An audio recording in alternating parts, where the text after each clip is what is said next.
Chapter 708, Revolver worth 9,000 pounds. Death knell, striking the enemy's death knell with every shot. I like this name. Klein controlled his facial expressions as he went forward without any anticipation or excitement on his face. He reached out to receive the iron-black revolver with a slightly long barrel. He was originally very worried that Ukfa would raise the price if he showed any strong desires for it. This was common in any transaction, but on second thought, with J.M. Sparrow's reputation, and with Anderson, the strongest hunter of the Fog Sea, as a witness, it was unlikely that Ukfa Canerchris would offend him despite possibly being a Sequence 5 Beyonder. After all, he had quite the adventuring circles and had hoped to lead a quiet and settled life. He definitely had reservations that the crazy adventurer might sneak into the manor in the middle of the night despite not flaring up in front of him. Therefore, his attempts to maintain his calm and composed attitude became one of simply maintaining his persona. Realizing that J.M. Sparrow was seriously inspecting and studying Death Knell, Ukfa gave a detailed introduction. Its powers are rather uniform. To reap the lives of others, there are 3 methods. First is weakness attack. There's no need to meet any conditions. Just directly inject your spirituality and pull the trigger. It will allow you to discover the target's weaknesses from a mysticism angle. In other words, it would be the aspects where defenses are weaker, and it will provide you with the corresponding accuracy, thus resulting in extraordinarily terrifying damage. The second is lethal attack. You have to cock the hammer before shooting. Its distinguishing feature is that wherever you hit the target, it will be equivalent to an attack on their weak spot. And if you really do strike the true weak spot, it will be capable of dealing a lethal blow to an enemy without overly strong defenses. To targets who are good at defending, 3 shots would be able to resolve the matter. This includes Guardian. Of course, that is under the premise that the 3 lethal blows aren't spread too far apart. It's best not to exceed 5 seconds. The third is slaughtering. On the foundation of a weakness attack, providing more than twice the spirituality on top of that will imbue ordinary bullets with grapeshot effects. Simultaneously, when aimed at a group of enemies, it will result in area of effect damage. To increase the damage, it will need to meet the conditions for lethal attack, as well as provide more than thrice the spirituality. This drain will be quite a burden on the user. It can also be combined with bullets with different characteristics, allowing you to target different kinds of enemies. This sounds like it corresponds to a Sequence 5 Reaper of the Hunter pathway. Klein glanced at Anderson and asked, seemingly in thought, if the target's physical condition reaches that of a Sequence 4 Dragon, how many strikes of lethal attack will kill it? Ukfa was taken aback as he shook his head in a daze. I've never met a dragon before. Much less a dragon whose physical condition has reached that of a demigod. Does J.M. Sparrow plan on using this gun to slay dragons? And a demigod dragon at that? Isn't that way too crazy? Ukfa suddenly felt that the adventurers these days were completely different from the ones he met back when he was active. He didn't even consider the possibility of death. Anderson coughed before clearing his throat. That will depend on your luck. For real, trust me, luck is extremely important. If you encounter a dragon that has been beaten to a state close to death, then 1 shot would be sufficient. Otherwise, I suggest you to run. Yes, it's more important to stay alive. Of course, if the demigod dragon doesn't defend and stays there for you hit it, 5 shots of lethal attacks should be enough to kill it. Ukfa looked at Anderson before looking at J.M. Sparrow. He decided not to pursue the topic as he changed topics.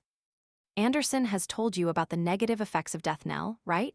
You will receive a weakness that originally didn't exist, or it will enhance an already existing weakness, making it become more extreme. This effect will be maintained for 6 hours. There was once a time when I became extremely afraid of cats. There was one when I had just hunted a famous pirate, but I ended up going limp in the legs in front of a newborn kitten. I knelt before it, wailing and crying for it to spare me. If you carry it around, the problems aren't great. It will only make you easily thirsty. Just drinking more water and heading to the washroom more often would solve the problem. Why does it feel like the negative effects of an additional weakness will bring me more trouble? However, it is something acceptable. Klein deliberated and said, name your price. 9,000 pounds. Anderson should have mentioned it, That's my bottom line. Ukfa looked at Death Knell in Jayaman Sparrow's hands and said, "This is already cheap enough. If it wasn't because I was worried that getting to know more Beyonders would affect my present life, I would have actively promoted it. I'm sure I can sell it for 12,000 pounds." Indeed, a mystical item at this level can be sold for sky-high prices if the negative effects aren't too serious when meeting a suitable buyer. Normally speaking, 10,000 to 12,000 pounds is a reasonable price. Although Klein had the intention of bargaining, the price was already low enough that he felt embarrassed to try and take advantage of him.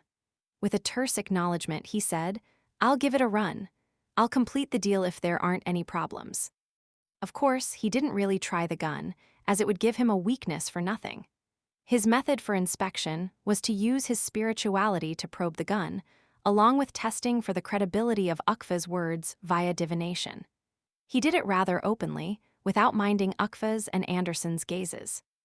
"I'll make confirmation later above the gray fog. However, Ukfa likely doesn't dare to lie to me. He's definitely afraid of a crazy adventurer seeking revenge on him. After all, he has already obtained a settled and quiet life. He has a wife and children." Klein placed Death Knell on the table, lifted his suitcase, and took out 9,000 pounds from it. The money had been removed from above the gray fog to air it ahead of time. After Ukfa received the money, he did a quick count and confirmed the authenticity of the money. As expected of a recently famous adventurer, few people can produce 9,000 pounds in cash at once. Even a tycoon doesn't have that much liquidity, he said poignantly as he put away the stacks of cash. "I even spent 5,000 pounds to buy a key not long ago." Klein felt his heart suddenly turn empty as he saw the 9,000 pounds enter Ukfa's drawer. "I've been out at sea for so long, saving up so much money, but in just moments it's all gone. Now, I'm left with 2,683 pounds and 6 gold coins. I can't even afford a relatively decent manor." Klein sighed as he took out the ordinary revolver from his underarm holster, removed the bullets inside, and stuffed them into Death Knell. After Anderson watched the entire transaction, he said with a tusk, "Ukfa, you've changed. In the past, you would have checked the authenticity of each note. If you find it troublesome, I can help you." "It's totally fine, but I'm worried that Jayaman will shoot you." Ukfa clearly knew the strongest hunter's talent at provocation. He could imagine the scene of Anderson posing in a way that was begging to be beaten, counting each and every note while verifying them against the light in slow motion. "Well said." Klein silently praised him. He then stuffed the iron black, long-barreled revolver into his underarm holster. The original revolver was thrown inside the suitcase. "Thanks to you, I no longer have to fret over this matter," Ukfa said with a smile as he pointed at the door. "I'll get my valet to send you out." Anderson opened his mouth as he chuckled. "Ukfa, aren't you going to keep us here for dinner? When you're married with kids, I'll treat you to the best food at the best restaurant," Ukfa said with a smile, completely unfazed by his accusation. Out of the manor, Anderson looked up with squinted eyes. At the sight of the setting sun, he chuckled. "Back when I knew Ukfa, he was a doctor who was good at planting all kinds of strange plants on the ship to improve everyone's lives. I thought he would die early on during our adventures, but to my surprise, he was always lucky. He even became a druid later." "Why are your poignant words also so deserving of a beating?" Klein deliberately said, "He does have good luck. As your companion, luck is needed to survive." Anderson turned his head in surprise as he scrutinized Jayaman Sparrow. "You know how to mock others, or have you been infected by me?" He wasn't too affected by it as he straightened his clothes, took off his hat, and said with a smile, "All right, you've gotten the mystical item you need. If there's nothing else, it's time I embark on my own journey. Don't forget that demigod's mission." Klein succeeded in using a single sentence to crumple Anderson's expression. "I already have an urge that compels me to finish that matter as soon as possible. All right, there's no need for goodbyes.